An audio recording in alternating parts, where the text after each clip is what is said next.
The Minister of Works, David Umahi, has directed the immediate reopening of the Independence Bridge on Lagos Island. This directive was disclosed by the Federal Controller of Works in Lagos, Engineer Olukorede Keisha, in a telephone interview with TVC News. Sirayeko has more.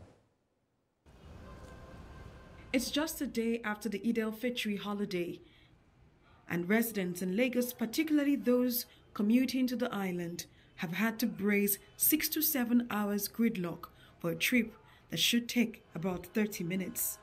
On Monday, the federal government has announced the closure of the Independence Bridge for maintenance and rehabilitation from the 1st of April to the end of May 2025.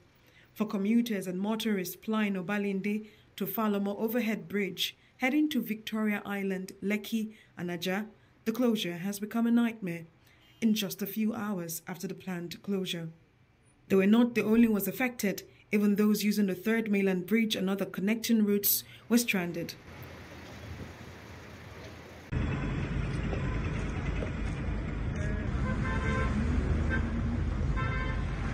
As at 7:30 p.m., commuters were seen walking for kilometers after spending up to 6 hours in vehicles stuck in the gridlock.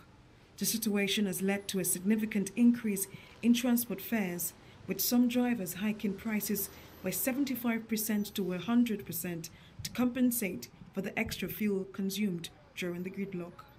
I got the notification, I think, about 2 weeks back, but right now we didn't know it was going to be this hectic and all, because today is a disaster. I was actually on a work trip to just finish what I was doing. I'm on a project, so but I couldn't even. I've not achieved anything today.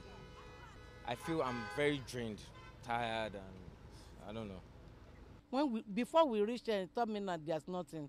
After Third Mainland Bridge, coming to Ikoyi side, we used for more than 4 hours now.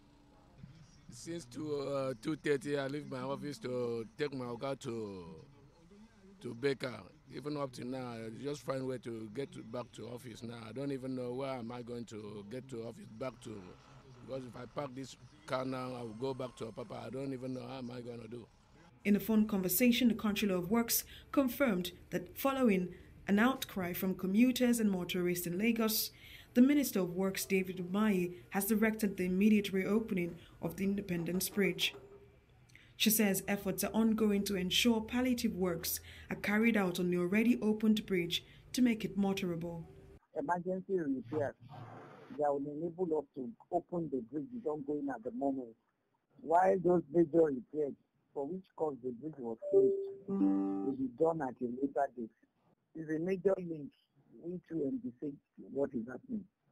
But we felt it is better not to have an emergency at hand, because we have been looking at that bridge and it has been awarded for repairs for long.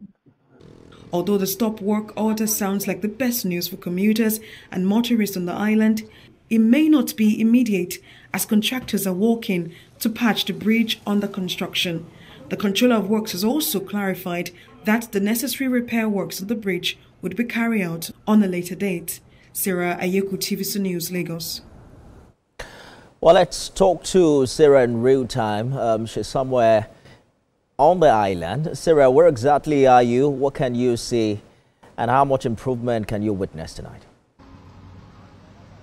I don't know if I would call it any kind of improvement, but let me give you a sense of where I am. So this is close to the National Open University, close to the barracks. And then this is where you see the point where they've written Independence Bridge closed for repair. And you've also seen the barricade, of course, there for commuters to use alternative routes. And so this is supposed to be the alternative route. This other road beside the bridge where you're taking Ozumbambadi way to link up to Lekki Ekpe Expressway. And so what we've gathered from commuters, particularly motorists so far, is that we've seen a lot of them actually come down from some of the commercial buses to start trekking, at least find an alternative after the bridge. Some persons are already using the one way now just to ensure that they they're able to free themselves from the gridlock at this particular point. We also understand that this particular route, which is supposed to be the alternative route for motorists, there's a block there. We don't know. Some persons say they had closed the gates there, but they seem to. Most tourists cannot use the particular route at this particular time, which is supposed to be an alternative route for commuters, particularly those who want to use the alternative link up to Ozumaba the way, then Lekki Expressway. And so for now, we see that most of the vehicles have turned back to use another alternative. Possibly they are hoping that that place will be free enough for them to use. If you can take a look at what you're seeing now. So most of them, this place was really jam-packed a couple of minutes ago, and so what we see now is that they've all turned back to use another one way, while those who are supposed to be using this particular section of the road are using another section of the road. So it's a bit, it seems to be like a free for all. Everyone is trying to just make do with what they can because it's already late. It's past 10 already. Everyone wants to get home as early as they can, although it's already late. So we've seen a lot of people go back to their workplaces to stay the night, weather the storm, if I would say. Lots of them around, we've seen them. Some of them have had to even walk, and considering the fact that it's drizzling a bit, so a lot of them are scared that the rains could catch up with them in the vehicle. So it's just a bit of, people are just trying to find the best route out of the island so they can get to the mainland as quick as possible because it's about to rain. What a day it's been for Lagosians on the island, Sarah. But precisely, are you saying that the minister's intervention that the road be open, that the bridge be reopened, has not been implemented? It's going to take a while for that to actually have any kind of effect on the situation right now, because the situation is that this particular bridge, which is the Independence Bridge, has been long overdue for repairs. So, okay, just before I continue with that line of thought, we see that the commuters, the motorists have been turned back at some point. They're trying to look for alternative routes. So this is what is happening. Everyone keeps turning, they keep turning back, follow a particular lead, and then they're finding alternative routes. It's really sad that we don't have traffic management agencies, that's officials, right, able to properly direct people as to what the alternative routes will be. Just having people make up decisions for themselves and then going about just, you know, following the lead and going to any kind of routes they can find to ensure that they're out of this maze, if I would call it that.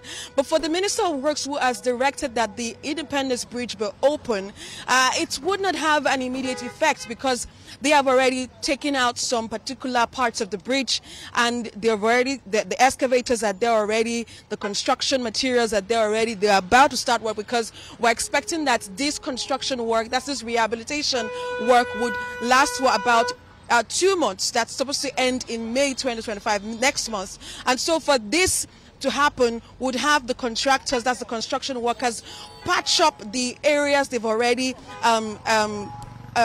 dug up for construction. They're going to have to patch it up, so it's not going to happen overnight.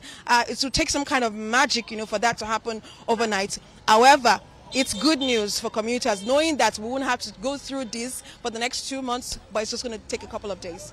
It's 10:24 p.m. No traffic managers or officials on the Independence Bridge on the day that the traffic has cost Lagosians some quality man hours. Thank you for the good job, Sarah. We'll be back with you when you have more updates for us.